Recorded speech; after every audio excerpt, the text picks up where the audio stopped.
3rd down and 9 over the 25-yard line. Grossman coming off that 3-interception game, and he also fumbled, and he gets whacked as he throws, and it is intercepted at the 32-yard line. Mathias Kiwanuka, the rookie out of Boston College, the #1 draft choice, and the guy who's getting the start because both Giant defensive ends are hurt, just intercepts his first career pass and gives the Giants a 1st and goal. And look at Grossman's helmet. That tells the story. You're right, and the blitz is going to come from the other side. This time it's coming from his backside. You see the back steps up, and then he comes in and see Grossman is looking to his right. He gets hit right there by 2 guys, and just as he throws it, that's a zone dog where they overload the right side, come from that side, drop in the left side, and there was Kiwanuka. Fred Robbins, the tackle, Will Demps, the safety, the 2 guys to hit him. With Michael Strahan out and Osi Umenyiora out, those are the 2 starters. And a lot of people were surprised when they went in the draft and picked a defensive end #1. That was the guy right there, Kiwanuka. 1st and goal at the 1-yard line. And they give it to Brandon Jacobs, and he's good as gold on a 1st and goal. We have all the things that couldn't happen to the Chicago Bears. That's what we talked about. They can't have a turnover early. They had 6 of them last week. They lost to Miami, and they start right now. But the Giants made that happen. I mean, they come on a dog from the backside. They blitz. They get the ball. And then this is just way too easy when Brandon Jacobs can go into the end zone like that. And that's an interesting celebration. I'm not quite sure what that was, but it could be an ode to his wife, who I believe, I read last week that she was pregnant. He puts the ball under his jersey. I would say that could be an ode to his wife. And meanwhile, unsportsmanlike conduct. For the ode. For the ode. 2-yard penalty will be enforced on the kickoff. They called it on Jacobs. I don't think in your ode, I don't think you can celebrate with the ball. Isn't that one of the rules? Well, I know you can't go to the ground because you can't use a prop. Maybe it's a group celebration. Well, I assume that was the ode right there. Yeah. Then you've got the group celebration, and that's probably the reason for the unsportsmanlike conduct. Who knows? In any event, it'll be assessed on the kickoff. Jay Feely for the extra point. So Kiwanuka sets it up with the interception, but credit Robbins and Demps for creating that interception on Grossman's 2nd pass of the night. Giants lead early, 7-0. Have now. We'll also see some of Cedric Benson tonight, but for the moment it's Jones, and Jones gets swallowed. William Joseph is right there. Reggie Torbor is right there as well. And, of course, the Giants these days emulating a jump shot after a sack or a stoppage of a run behind the line of scrimmage. Yeah, William Joseph is a tackle, and because of the injuries, he's playing defensive end, and you see him right here. He just takes a hard inside.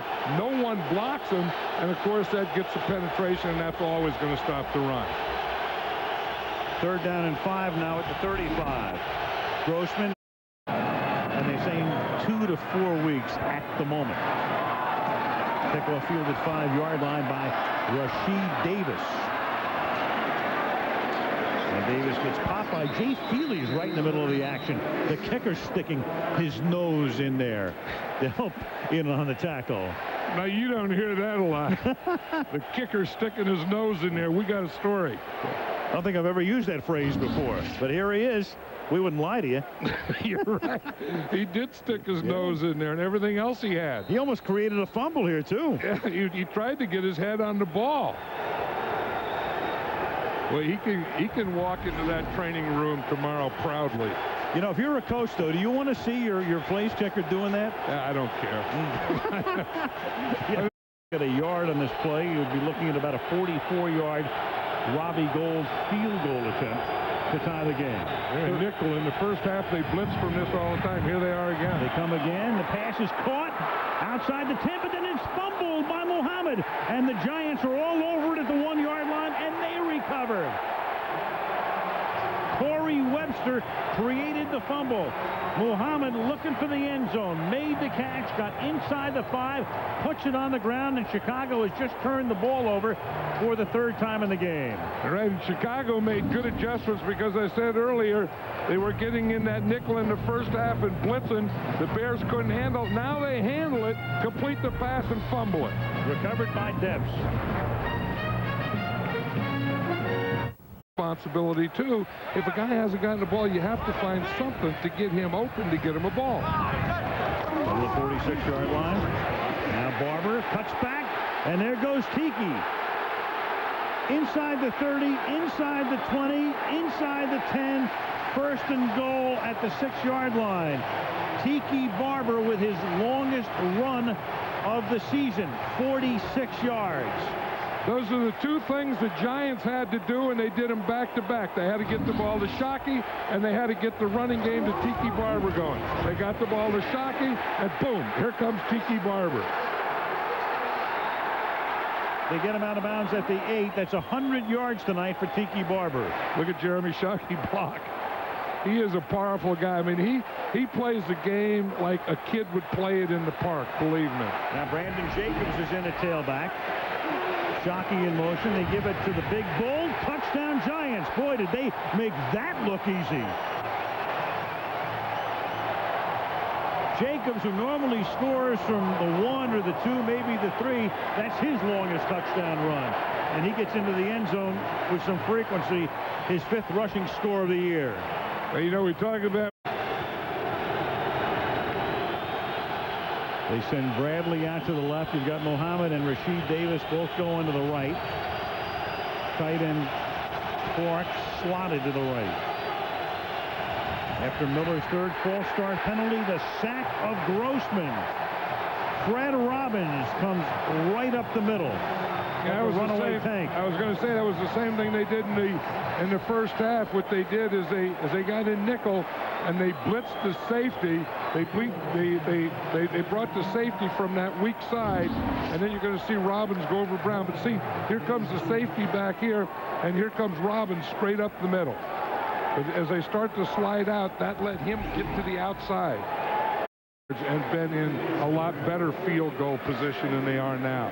In fact, it's going to be a 52-yard attempt into the notorious swirling winds of Giants Stadium. If he misses it, the Bears will get the ball at their own 42. Eagles to put it down. Feely's kick. Pressure kick. Not even close. And now Hester, after hesitating, he's going to run it out. And Hester is going to run it out past the 40 into Giants territory. He is going to go all the way. Touchdown Chicago, and no flags. But now there is a flag all the way across the field at the 50-yard line.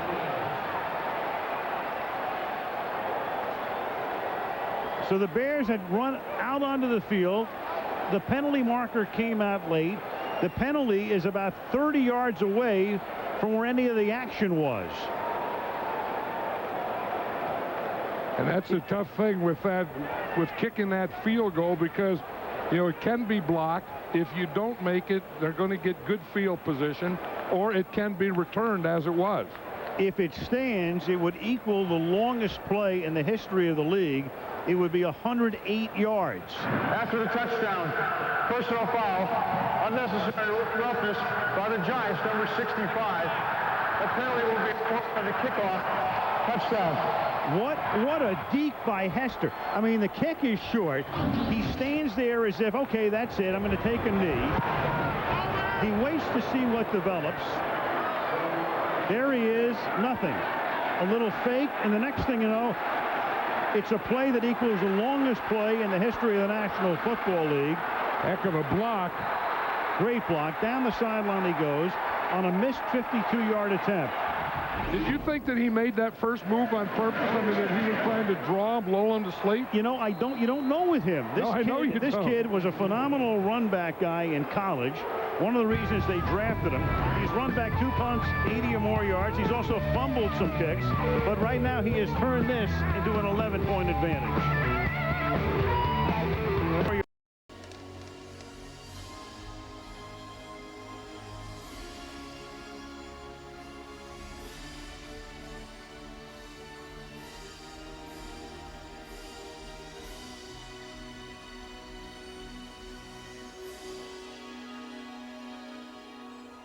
The ceremony tonight is going to touch on each of the three great Chinese philosophical traditions, Confucianism, Taoism, and Buddhism.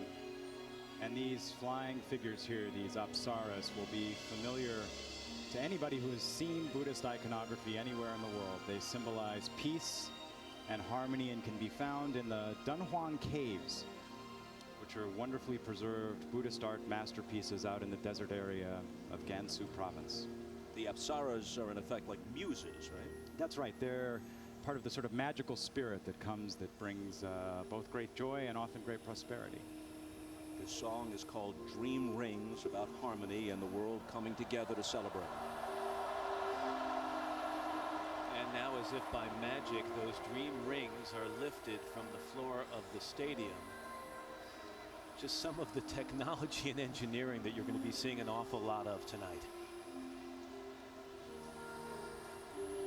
And I think it's also worth noting here, one of the structures of traditional Chinese narrative we're seeing, which is this alternation between loud and soft, between light and dark, between that tremendous mass of the individual, of the opening, and now this very delicate flower-like set of rings rising to the roof of the stadium.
Now 56 children representing the 56 ethnic groups of China carry their nation's flag.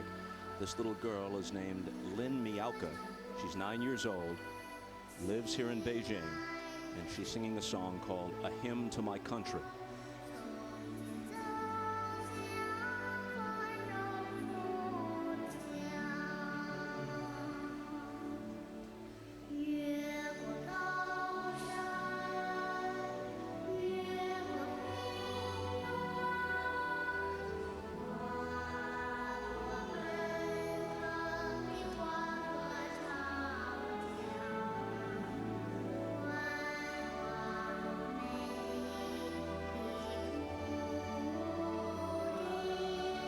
President Bush still talking to Vladimir Putin, perhaps talking about that opening drum number still.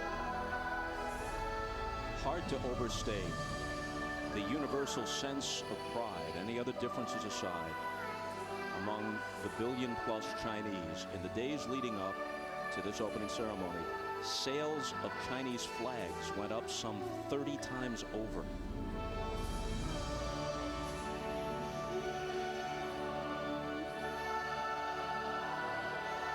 Bob, you mentioned that the young lady singing's from Beijing. All the children you're going to be seeing tonight are, it's important to the organizers, are average Chinese children from average families chosen from some art schools around the area. Joshua, what do we make of this now, from the children to the soldiers?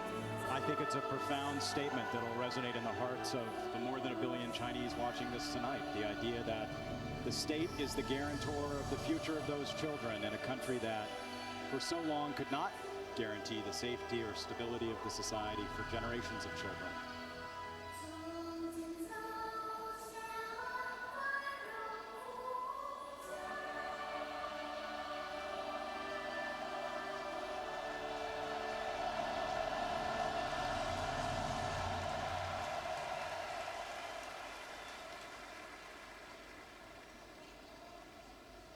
Mesdames et messieurs, prière de vous lever pour l'hymne national chinois.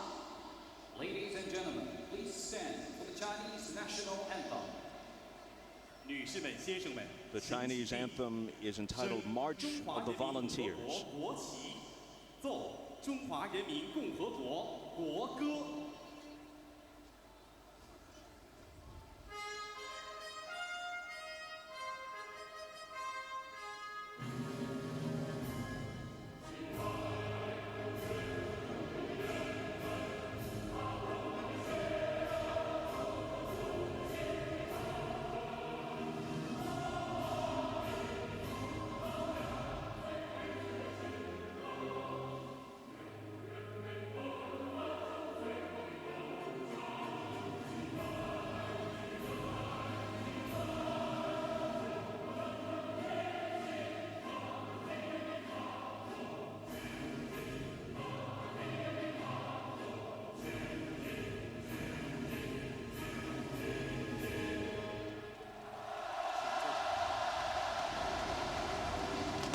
Get used to hearing that song as the host country figures to be at the top of the podium many, many times during these games.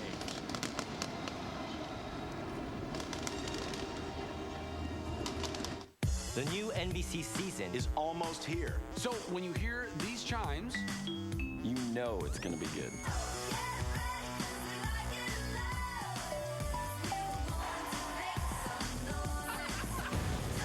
your favorites are back.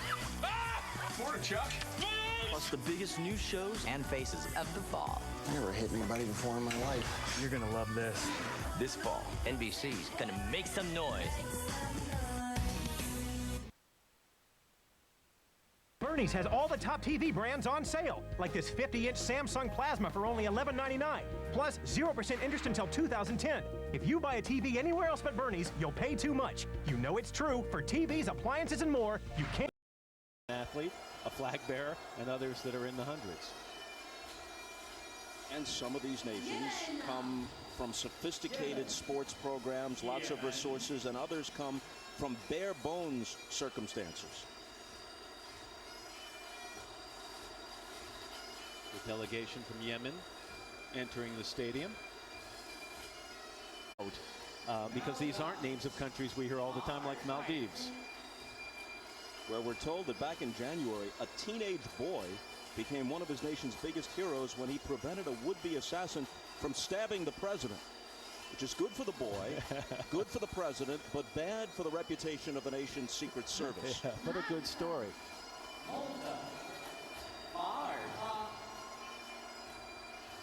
Malta, composed of 5 islands in the Mediterranean Sea, a little bit south of Sicily. Bob was telling me earlier that the Hollywood hits Troy and Gladiator filmed there. Because I, too, have time on my hands.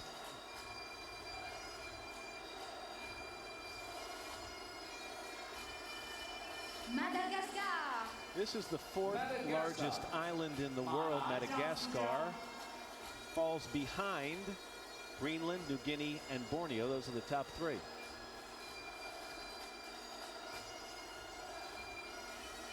You were talking about a geography lesson earlier. Well, the Malaysians are kind of sensitive about that. They come next. Yeah, the mission called and explicitly asked us to explain where Malaysia is, saying that when he studied in the U.S. himself, which I guess he did a few years ago, he had trouble explaining to his friends where it was. So it is on the southeastern tip of Asia, south of the north coast of the island of Borneo. I may have just confused people even more, but that's where it's located. It was a valiant effort. Mali's flag bearer is Daba Modibo Keita, world champion in Taekwondo, could win Mali's first ever Olympic medal.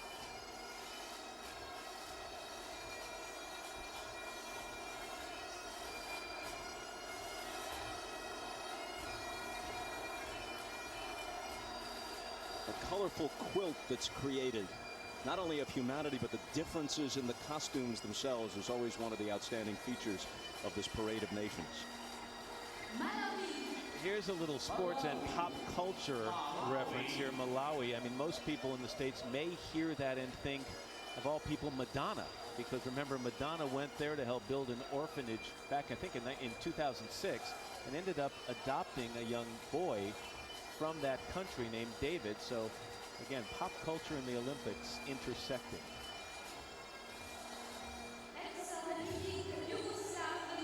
Malawi is followed by Macedonia.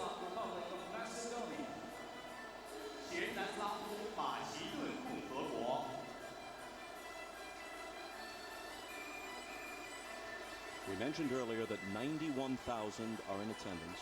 In this country, they could have sold millions, I'm not exaggerating, millions of tickets for this ceremony. And we should say that in the last couple of days, as we've come here for rehearsals, as we've left the stadium, there were thousands, if not 100,000 people lining the streets near the stadium so they could get a glimpse of the pyrotechnics show, not getting to see what was happening inside the stadium, but wanting to see at least a part of the show.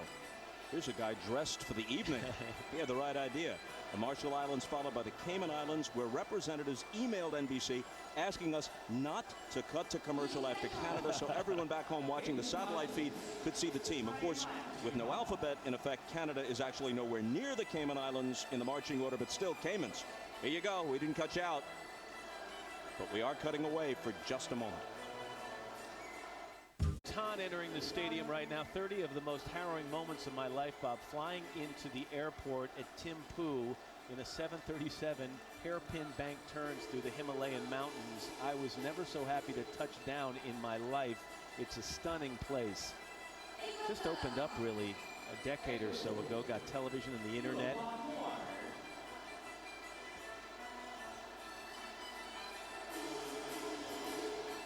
Ecuador is next. Their race walker Jefferson Perez is the top Olympian in their history. In '96, he won the 20-kilometer walk in Atlanta, took the gold, then famously walked almost 300 miles along the Pan American Freeway as part of a religious pilgrimage. Yeah, can you spell overachiever? He finished fourth in Sydney and Athens, expected to contend for a medal again here in Beijing. So he's walking better these days. No question. He's in tip-top walking form. Eritrea occupies a slice of land between Ethiopia and the Red Sea on the Horn of Africa. Their best athletes are distance runners. The average annual income there is $130. Think of what this moment means to these athletes and to anyone back home who is able to follow their exploits here. Jamaica, the cradle of sprinting. Notably Donald Quarry and Merlene Ottey, plus many more who were from Jamaica but competed for other countries like Ben Johnson and Donovan Bailey of Canada and Linford Christie from Great Britain. U.S.-Jamaica head-to-head on the track should be among the most compelling stories here. Usain Bolt is the world record holder in the 100. He's going to go for the double in both the 100 and the 200. No man has completed that double at the Olympics since Carl Lewis back in 1984. Asafa Powell, also of Jamaica, the former world record holder in the 100. Tyson Gay of the United States will go against them. That is just going to be fantastic. There's Jock Roger right there, the president of the IOC, as Belgium marches into the stadium. He, of course, was a member of their Olympic team in 1968, 1972, and 1976, competed in the sailing events. Vanuatu. This is, I should start singing Some Enchanted Evening. Here's the story behind this one. As a soldier stationed there in World War II, it was James Michener who wrote Tales of the South Pacific. That was the genesis for the musical South Pacific. The revival is which on Broadway, you know, just won 7 Tonys. So soon Bob is going to sing, going to wash that man right out of my hair for us. Or perhaps not. Yeah. Just in time, Israel arrives to change the subject and save the day. Shimon Peres is here. He is staying at a hotel very close to the Bird's Nest Stadium. I mention that because since this ceremony may carry over into Saturday, he can't violate the Sabbath by being driven away from the stadium. So he will have to walk it back to the hotel, which he will do post-midnight tonight.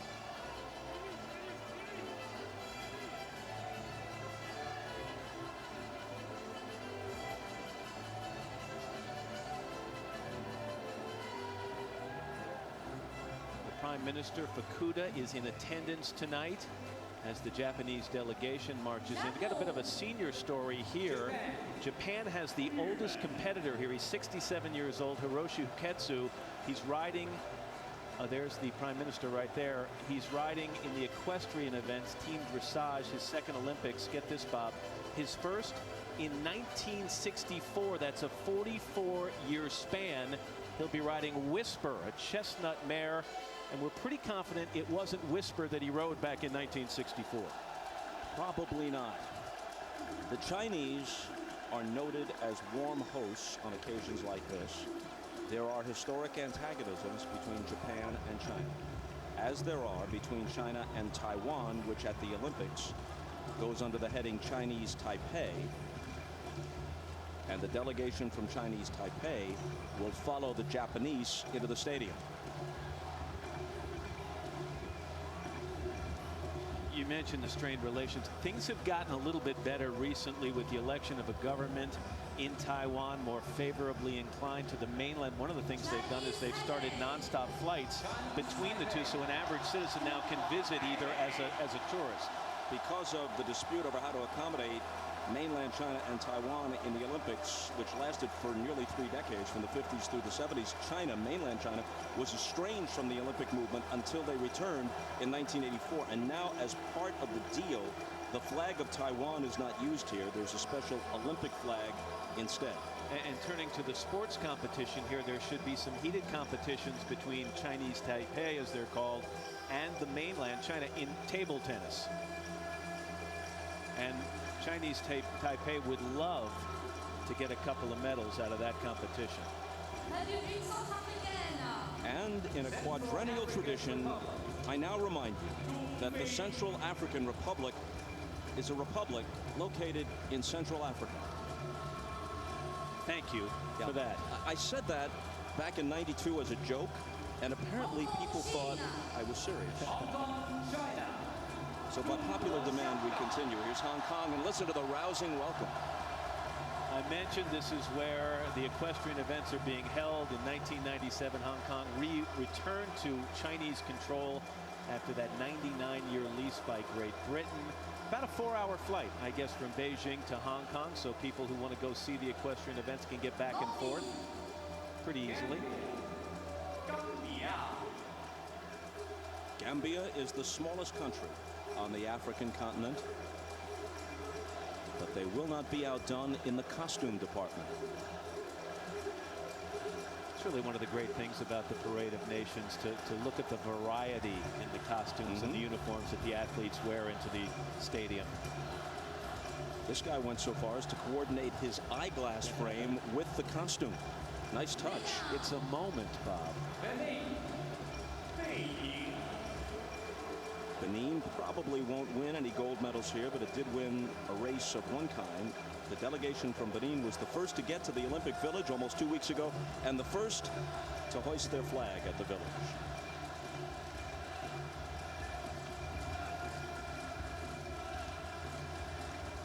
And they're followed by Mauritius, one of the nations, and we'll talk about several of these tonight, that is yet to win an Olympic medal. You know, is it likely here? Probably not, but as we've seen in games in the past, Bob, anything can happen.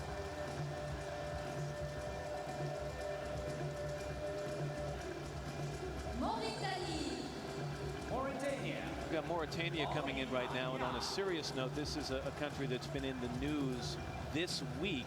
It's in Northwest Africa, bordering Morocco. There was a military coup there this week. It was the overthrow of the first democratically elected government that was condemned by the U.S., the UN, and the European Union. But here are the athletes marching nonetheless.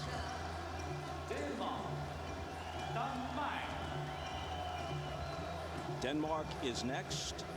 In October of 2009, Copenhagen will be the site of the vote to determine the host city for the 2016 Summer Games. As you may know, Chicago is among the 4 finalists. The others are Rio de Janeiro, Tokyo, and Madrid. And Chicago Mayor Richard Daley has been here in Beijing this week observing China's Olympic preparations.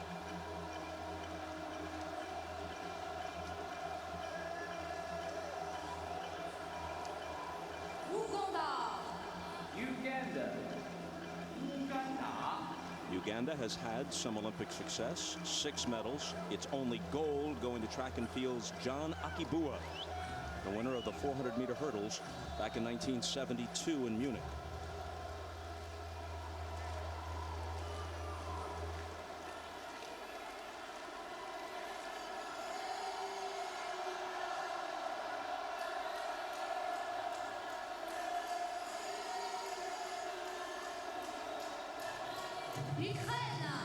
As Ukraine comes in, there's a bit of a developing story here in the swimming competition that will involve a well-known and very much liked American swimmer. The flag bearer, Yana Klochkova, swept the 200-meter and the 400-meter individual medley races in Sydney and again in Athens.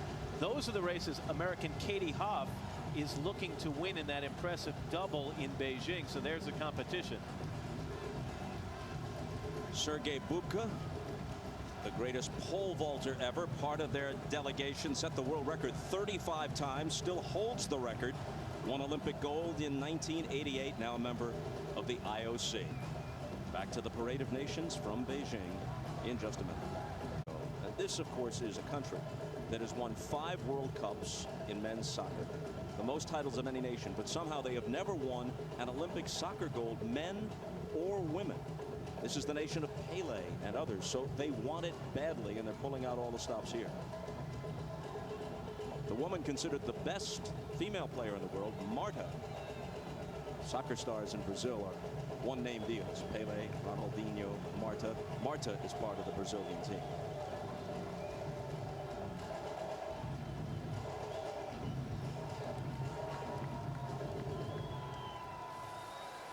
As each delegation comes in, they're gathering in the center of the Olympic Stadium, leaving their own footprints across that giant scroll. Yeah, it started out as a blank piece of paper, the Shanshui painting, the footprints even adding detail to it. And that will actually tour the nation and the world a little later on.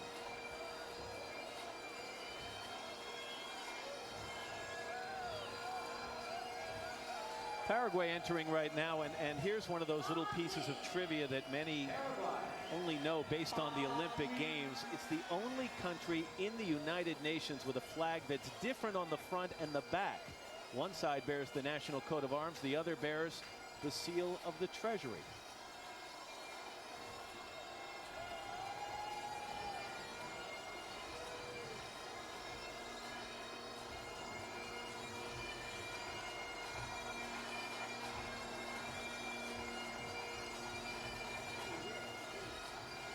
Bahrain has become something of a lucrative destination for Olympic athletes who change their nationalities for cash. Jacques Roga has expressed concern about so-called nation hopping, whereby countries in effect buy off athletes from poor developing countries. And when you check Olympic rosters, you see a lot of crisscrossing, sometimes for cash or better training or coaching, sometimes to escape persecution, and sometimes simply because the athlete is unable to make his or her Olympic team in their original nation, so they shop around, and in the case of some countries, the eligibility for citizenship or for the Olympic teams can be kind of lax. The Bahamas now, and we've got a high jumper on this team, Donald Thomas. He's the reigning world champion. Also, by the way, a basketball player. He played in college at Lindenwood University. That's in St. Louis. You know that well. Began high jumping on a friend's challenge, and how about this? He was just drafted. Are you drafted by the Harlem Globetrotters? Yeah, I did or you not asked know that. to join? They have a 2-round draft. You either go to the Globetrotters or the Washington Generals, and you're praying it's the Trotters. Exactly. And there's Donald There's our Thomas. man.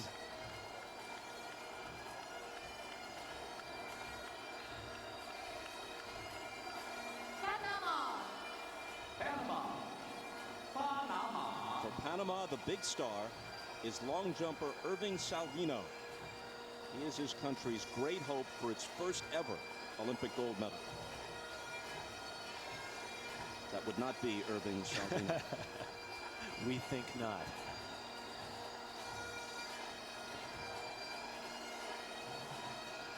It's been kind of an eventful 24 or 48 hours in Pakistan. Some political news being made there yesterday. The civilian leadership moved to impeach President Pervez Musharraf, which threatened to paralyze the government. Musharraf has long been an ally of the United States. Not clear when impeachment proceedings would begin. But in the meantime, Musharraf has canceled his plans to again attend these games, and understand why.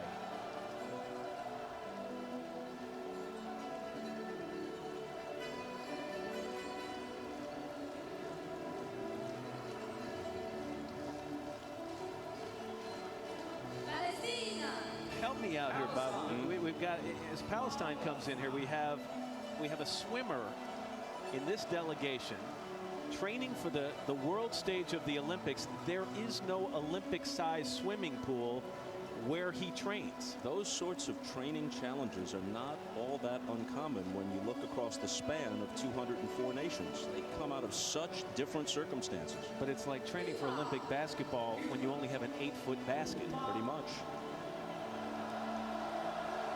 Cuba, what a glorious Olympic history they have. Teofilo Stevenson, the boxer, Javier Sotomayor, the high jumper, the runner Anna Kirot, Alberto Juan Torina, middle distance runner. And the big guy perhaps for them is the 110-meter hurdler Dairon Robles. He broke the world record in June, and he has emerged as the top challenger to the Chinese icon Liu Shang.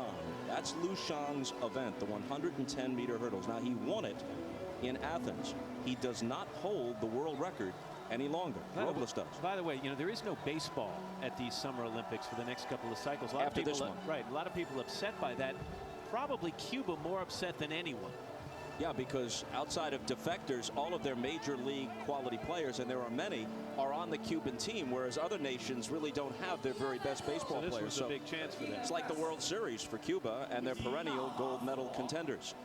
We're back with the parade of catching up with the Parade of Nations. Here's Burkina Faso, then the Central African nation of Burundi, followed by Timor-Leste, more commonly known as East Timor,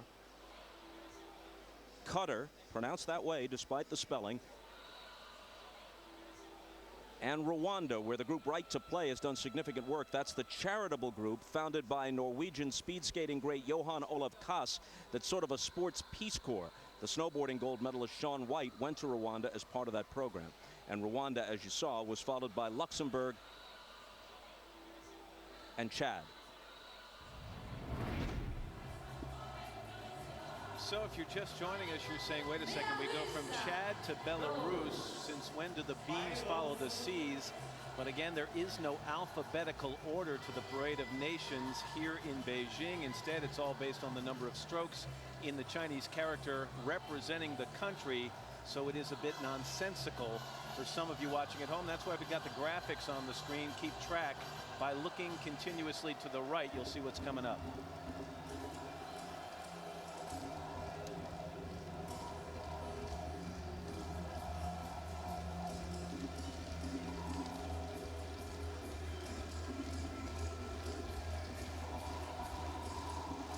Belarus is followed by India. Is the birthplace of 19-year-old U.S. soccer star Freddie Adu, who is on the U.S. Olympic soccer squad. He and his mates beat Japan 1-0 yesterday in the brutal heat here in their opening contest.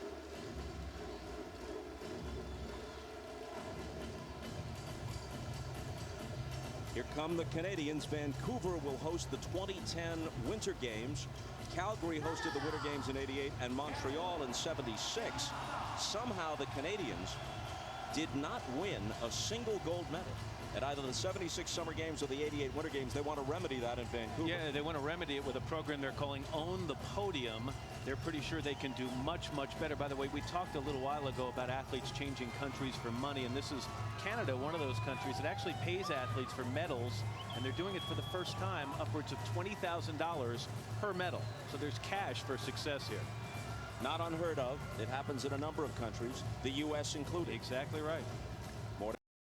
While we were away, into the bird's nest came the delegation from Gabon, and every 4 years we check, and yes, President for life Omar Bongo is now in his 41st year of rule, and once again he has offered any gold medalist a dream house and untold riches. But as ever, the wily Bongo is well aware that no one from Gabon has ever won an Olympic medal. Also marching in, San Marino, the islands of St. Vincent and Grenadines, St. Lucia, another Caribbean island. Sao Tome and Principe, the island nation off the west coast of Africa. St. Kitts and Nevis in the Caribbean. Then on to Guyana. Djibouti. And Kyrgyzstan. A lot of people back in the States refer to Laos as Laos. The people there do call it Lao. It's a communist nation, a hub for ecotourism, and they're followed into the stadium by Armenia. You think you're having a good summer? Well, let's stop and think about the summer that Spain is having. They defeated Germany to win Euro 2008. That was back in June. Rafael Nadal dethroned Federer in an epic Wimbledon match. That was in July, and most people say it's the best tennis match ever. I think so. I think so. John McEnroe and others who would know better than you or I said so. And then in cycling, a Spaniard wins the Tour de France. You know, McEnroe himself was involved in another contender, those epic matches of his with Bjorn Borg. Exactly. He said firsthand it was the best ever. Nadal and Federer. More medals than any other country at the Olympic Winter Games.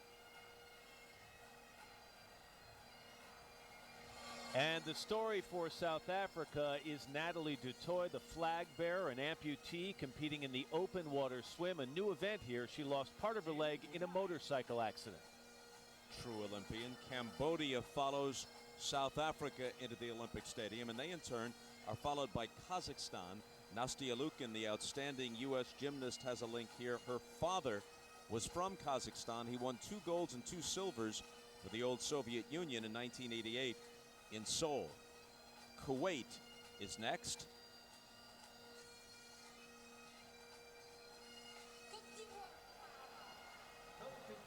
And now Côte d'Ivoire. And they will be followed by Comoros. Island nation between Madagascar and the east coast of Africa. Bulgaria is just one of 14 nations to compete in the first modern Olympic Games, that back in 1896. They have a gymnast, Jordan Jovchev. To, if not eliminate, then certainly reduce doping. Syria is next, and they will be followed by the United States.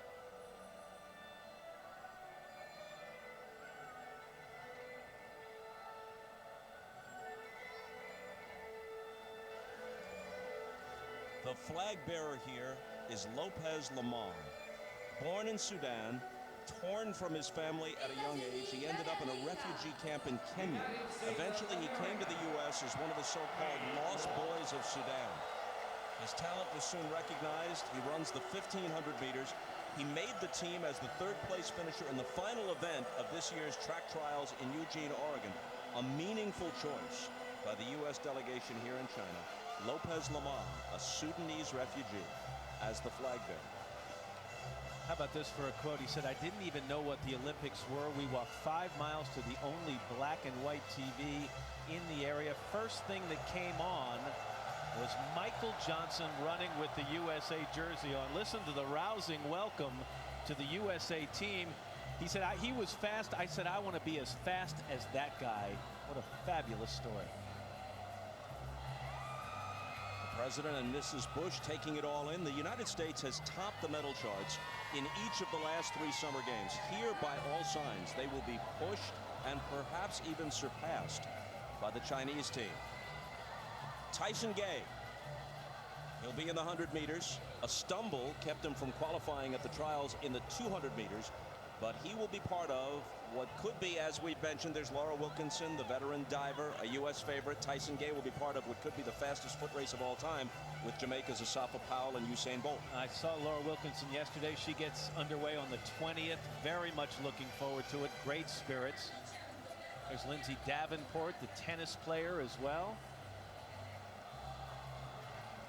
Jenny Finch, softball star. Pitcher for the U.S. softball squad. This is the last year, unless they pick it up later, but the last year for the time being for softball and baseball in the Olympic Games. Lisa Leslie. WNBA star. Yep. Lisa Leslie right there. One of the best. Did you mention a lot of people might be looking for the swimmers and some of the gymnasts? Michael Phelps not marching again, too close to his events. Kobe Bryant, the NBA star, hoping to lead the Redeem team. Dwayne Wade waving right in front of him in the Miami Heat. Carmelo Anthony, modified dreads beneath the beret. Is that a beret? Yeah, the outfit's designed by Ralph Lauren. There you go. A little more formal, 8 pieces. They're hoping that beret becomes the Roots beret of this year. Misty May Trainer and Kerry Walsh, of course, that emotional scene in 2004 when they won the beach volleyball gold medal and then dove to the sand and celebrated like few others have done in the past. They're looking to defend their championship. And they are still the favorites. LeBron James, Jason Kidd, who will be the point guard most of the time for the U.S. team, just in front of him. It's interesting that the jerseys of NBA stars like Kobe and LeBron sell better here in China than Yao Ming. Dwayne Wade, too. LeBron was part of the disappointing team in 2004 as a young player in Athens. That is part of the reason, in fact, the entire reason why this squad is referred to not as the Dream Team, but as the Redeem Team. And how have they looked in the run-up to the games? Strong.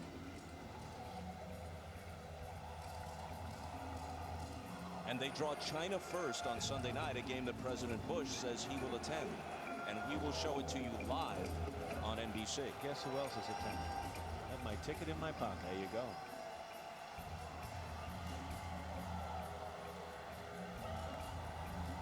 Live on Sunday morning on NBC, Sunday night right here in Beijing. 12-hour time difference between Beijing and New York. No time difference anywhere in China, though. The entire country, one time zone. Country as big as the U.S., roughly. East to west, one time zone. The westernmost portion, this time of the year, sun comes up about 8 and goes down about 11 at night.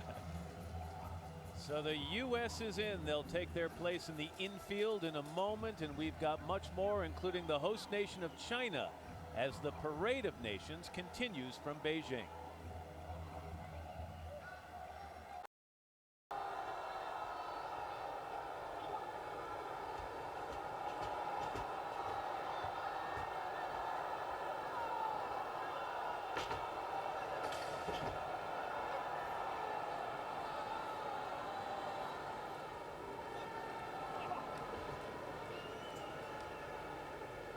Mesdames et messieurs, prière de vous lever pour l'hymne olympique.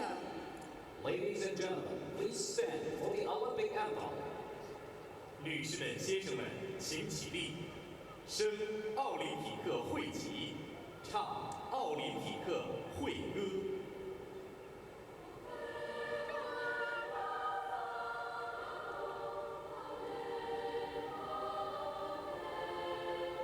The anthem performed in Greek by a children's chorus.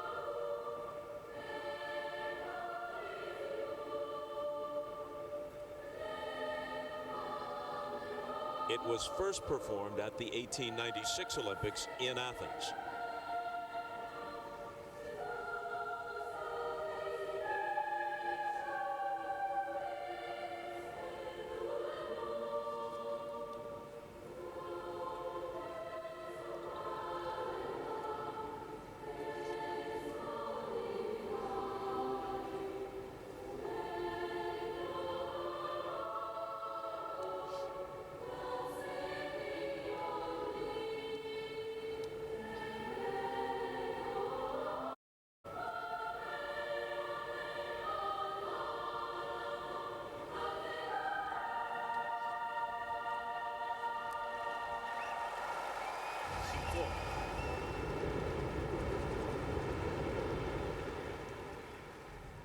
Mesdames et messieurs, saluons la flamme olympique. Ladies and gentlemen, the Olympic flame. 女士们、先生们，欢迎奥林匹克圣火入场。 After a voyage of some 85,000 miles beginning in Olympia, Greece in March, The Olympic flame, which has traveled over 130 days through 130 cities with some significant protests along the way, enters the Olympic Stadium. This is Xu Haifeng, who is a hugely popular figure here. He was China's first ever Olympic gold medalist. He won the free pistol event in 1984 in Los Angeles when China returned to the Summer Games for the first time in 3 decades.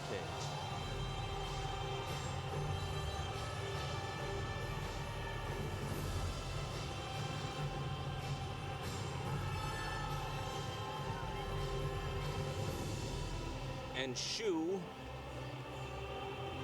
will now hand it off to Gao Min, one of the world's best divers in the 80s and 90s, won back-to-back golds on the springboard in Seoul and in Barcelona.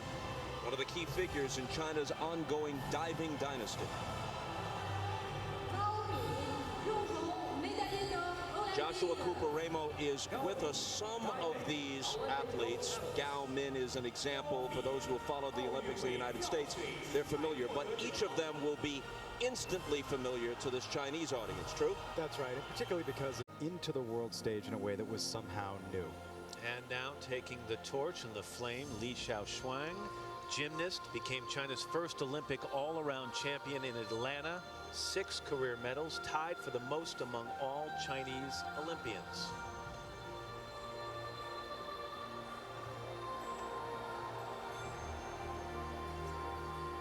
And from what we understand, there will be 8 torch bearers inside the stadium. Of course, that continues the theme we've talked about a lot tonight. 8-8-08. Numerology is big in China, and 8 is thought to be a lucky number. 8808. Li Xiaoshuang will now hand the Olympic flame to Zhang Shugang, Olympic champion weightlifter from back in 1996 and again in Sydney. Zhang Shugang, haltérophilie, médaillé d'or olympique. Zhang Shugang, weightlifting, Olympic gold medalist. 战旭刚，奥运会举重金牌获得者。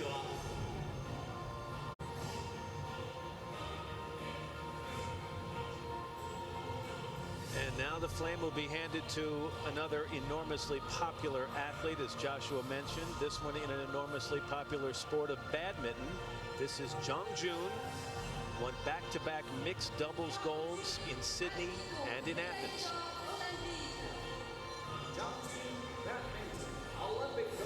Considering fashion, they will light the cauldron tonight in just a few minutes. This is the first time we've been here where they've given out these little hand lanterns to everyone in the crowd, and it adds such a beautiful backdrop to this last stage of the torches progression.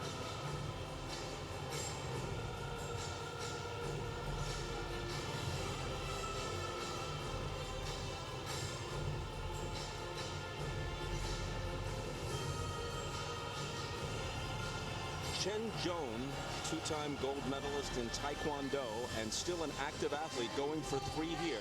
Chen Zhong is the next to take the Olympic flame.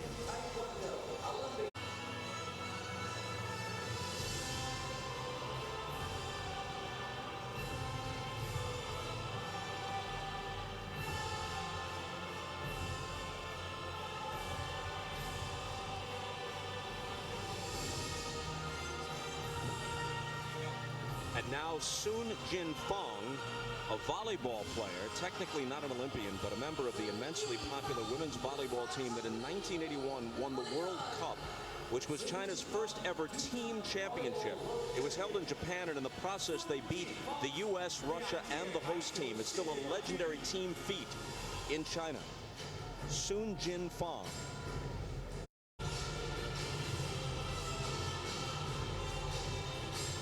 The honor goes to Li Ning, the leading medalist of the LA Olympics, won 6 medals in 1984, 3 of them gold.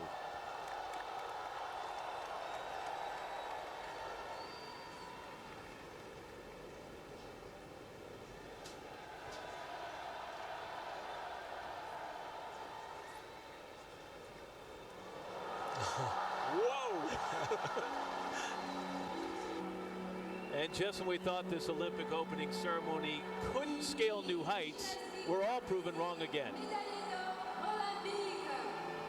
Leading artistic gymnastics Olympic gold medalist 李宁，奥运会体操金牌获得者。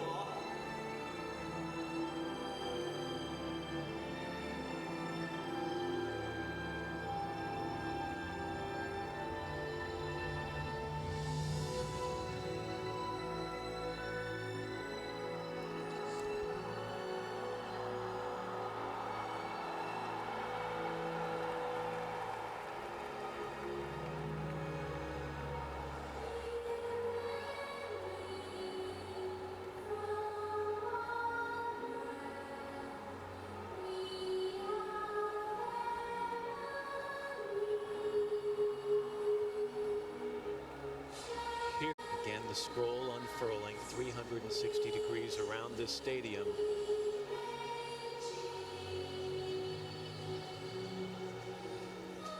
On the screen, images of the worldwide torch relay.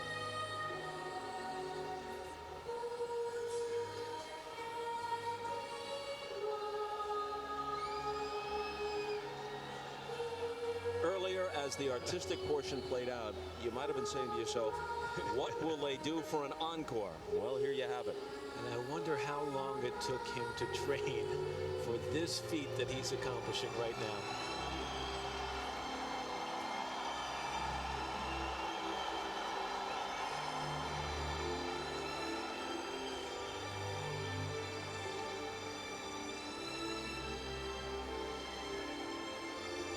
He is going completely around the upper reaches of the stadium.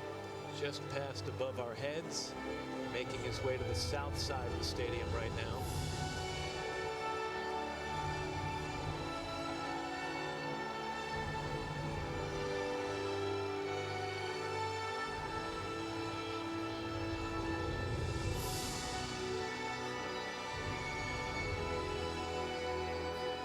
When it comes to opening ceremonies, retire the trophy.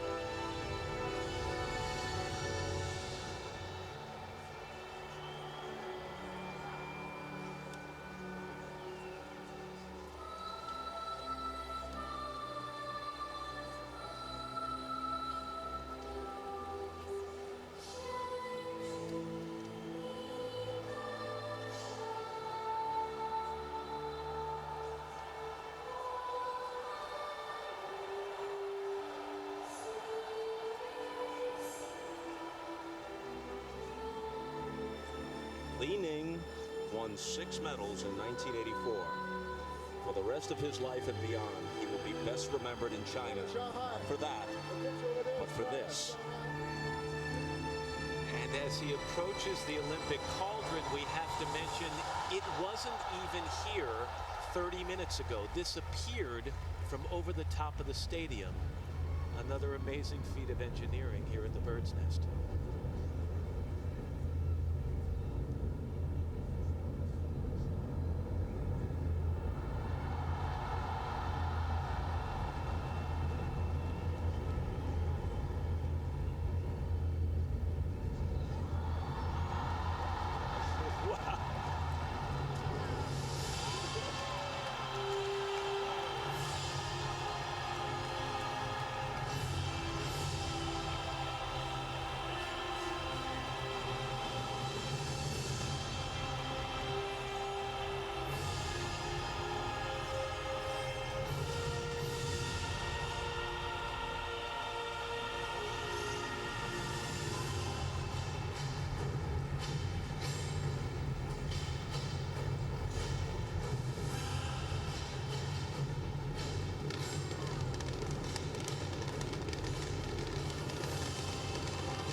breathtaking. And since it has been that, let's take a moment to catch our breath. The games are open. We'll return to Beijing to wrap things up for this evening in just a moment.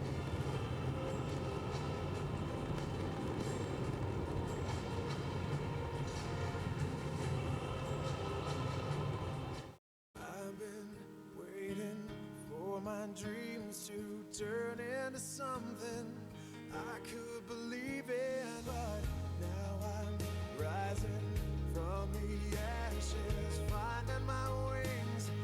Know that I needed was there all along, within my reach, as close as the beat of my heart. And I'll taste every moment and live it out loud. I know this is the time, this is the time of my life. This is the time of my life.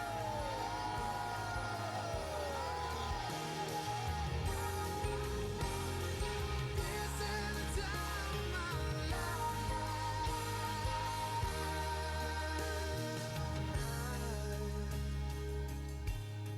The time of my life.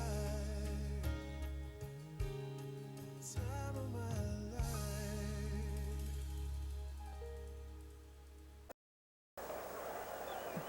Third and 5. Jets offensive line has come together since late in the first quarter. They've done a good job. Just under 5 minutes to go in the first half. Good pressure here, and Dorsey throws O'Brien for a loss. Well, just after I compliment the offensive line, the Giants break through for the big sack. Good job by Dorsey beating Reggie McElroy on the right side. Third down and long for the Jets. They go on to fourth down. Here you see, watch on top of your screen. Eric Dorsey rushing, man-on-man blocking. Reggie McElroy is beat to the outside by Eric Dorsey. Good play by the Giants defensive front three. Tom McCarthy, number 4, is in to do. Gary Patton